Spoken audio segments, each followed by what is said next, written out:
What's up, guys? Jeff Cavalier, ATHLEAN-X.com. 5.3% body fat, officially, with the calipers and with Jesse doing the measuring. All right, maybe it's not 5.3%, but maybe it's 6 or 7. I mean, some guys out there say there's no way Jeff's under 10%. To each their own. Whatever your opinion is on what you think I'm at least we can agree that I'm probably pretty lean. The fact of the matter is Jesse's actually concerned about me when there's loose papers in the office because he doesn't want me to get a paper cut. He thinks it could be life-threatening. I get it. I'm lean. The question comes in, though, a lot of times is, Jeff, how do you do it? How do you get that lean? I want to do the same thing. And before I go off and tell you exactly what I do, because I'm going to break it down category by category, I'm going to try to tell you exactly what that is, I would also want to raise a secondary question to you that maybe you haven't thought about yet, and that is, do you really want to be this lean? Is there a reason for you to want to be this lean? Because you might actually change your answer by the time we get all done with this. All right, so with that being said, what are we going to talk about? I'm going to talk about the way you eat, the style that you train, and maybe even some of the sacrifices you have to make to get here. Because I think that's an important consideration that you're going to have to ask yourself. But let's start in the beginning. And I mean really in the beginning. Like, when did you start to decide that you want to get lean? Because if you start to decide maybe for the first time in your life, in your 30s or 40s or 50s, it's going to be that much more challenging for you to get to the level of leanness we're talking about than if you had started a long time ago. And there's two really important reasons for that. I started training and actually trying to be muscular and lean way back in my teens because I was playing sports. I was never going to be the big giant person, wasn't in the cards for me anyway, really. But I was really supposed to be maximizing my athleticism, being lean and muscular. So that was one of my main goals. And I started to adopt habits early on that allowed me to start getting on that right path. And habits that have now carried through with me for many, many years, 30 years in the making, that now make it almost secondary to what I do. Whereas if you didn't do that, you've accumulated some other habits. A lot of times maybe some not so good habits. And it's really hard to replace your 30-year ingrained not so good habits with brand new habits that are required to get to that level of leanness. That's the first thing. The second thing is you're actually giving yourself an advantage hormonally.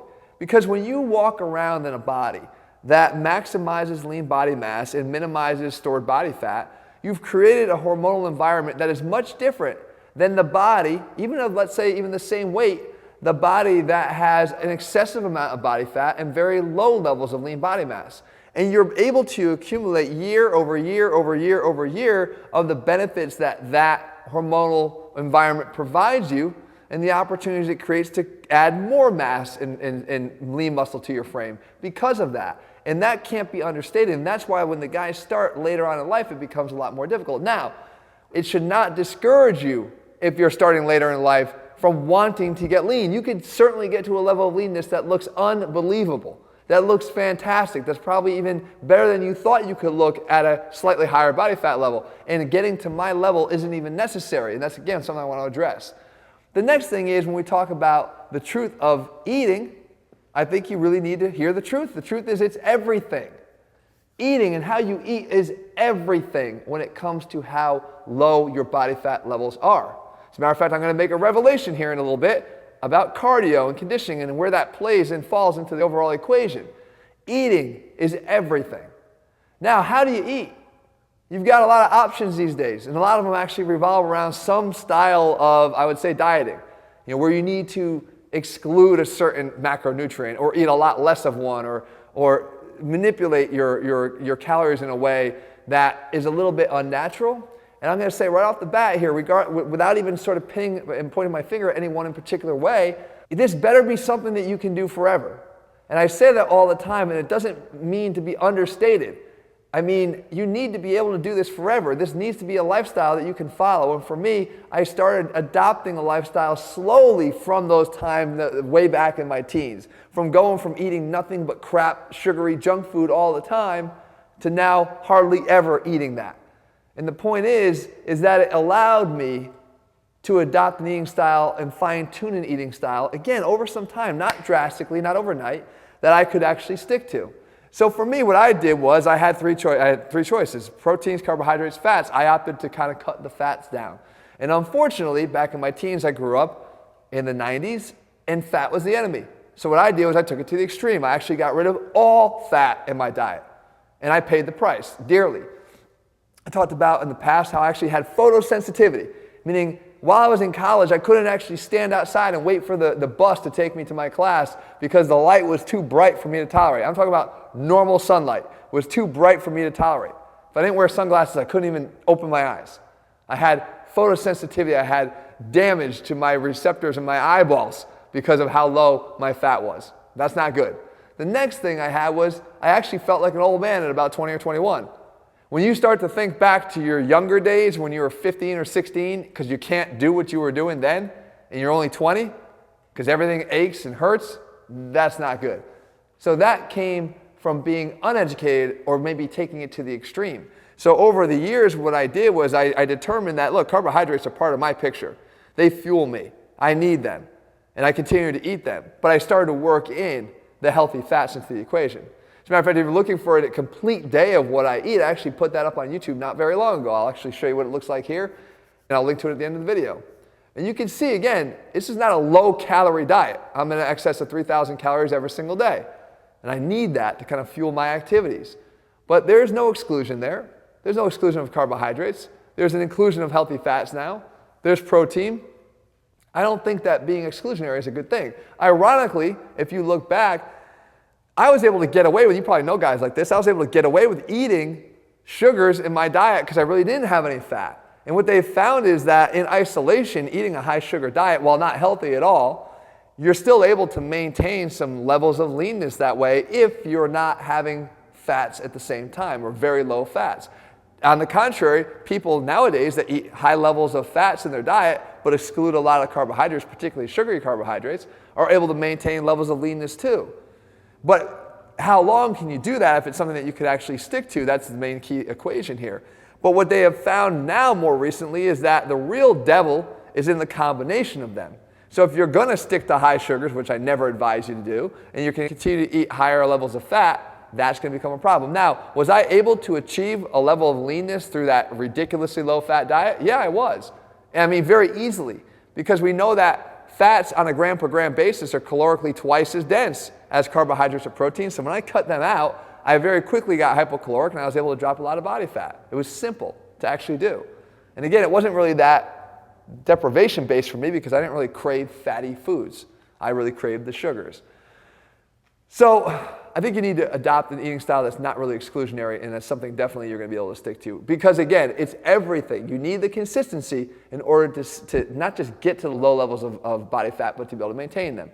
People then say, well, how do you train like in a specific way? Do you lift? You must lift a lot of light weights and high reps. And I don't even know where that came from, but that's still a belief that lingers these days, that that's to get you ripped.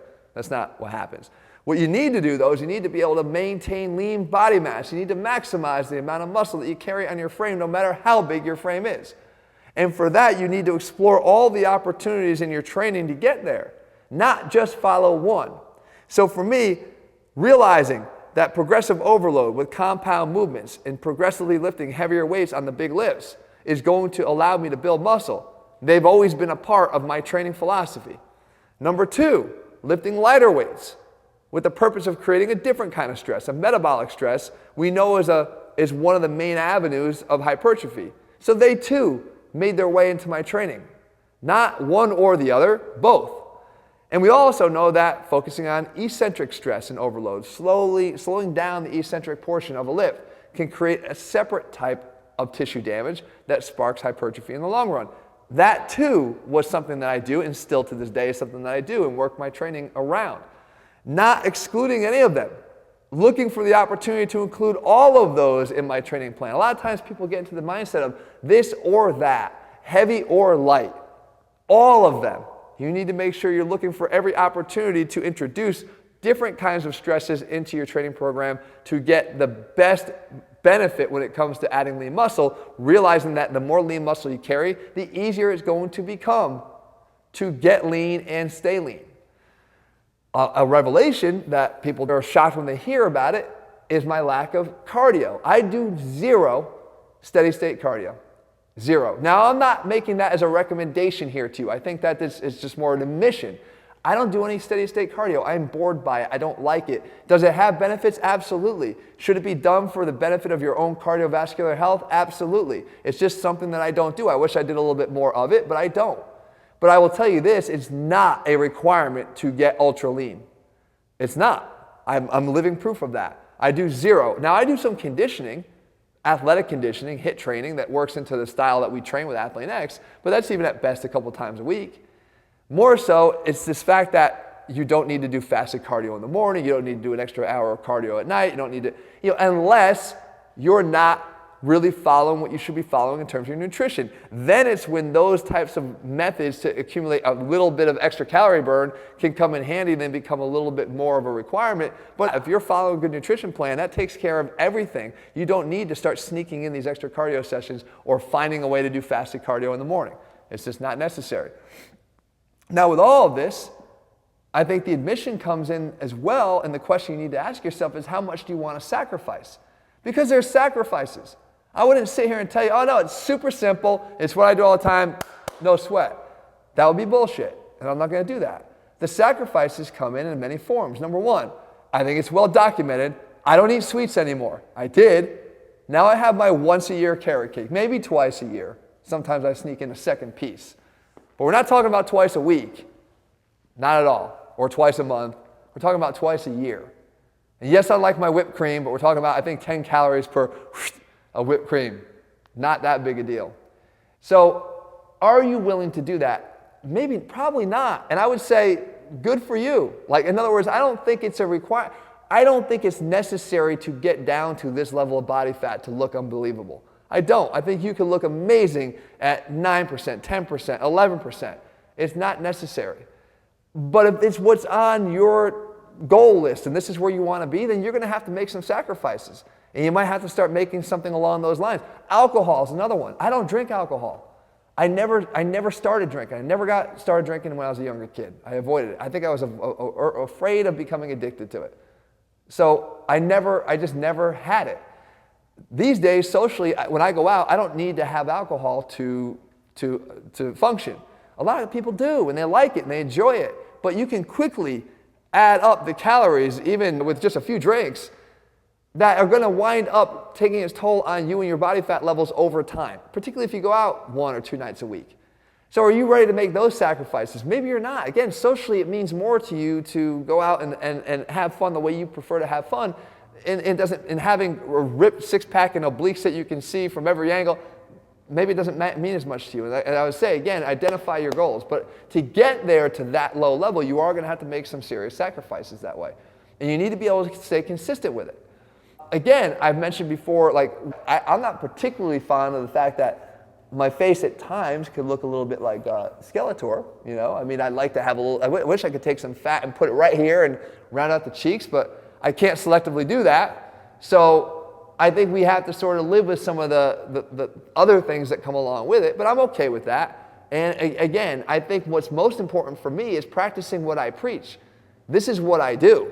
This is what I do for a living. I stand in front of you guys and teach you every day on how to be athletic and lean, and to me it's important to practice what I preach and to show that it's achievable. And I do that every single day. So for me, there's a secondary benefit here. For me, wanting to be able to lead by example is very, very important to me. The last thing I'll say is just sort of rounding it all out, just to sort of fill in the blanks. I think that when you're at low body fat levels, there's less forgiveness here. You need to get the other things right. You need to make sure you're recovering. I sleep. I try to get 7 hours of sleep in a night. Now somebody say, Jeff, you need 8.5 or 9. For me, 7 is good. But I'm not out there trying to get 4 or 5. I try to regularly make sure I get my 7 hours of sleep.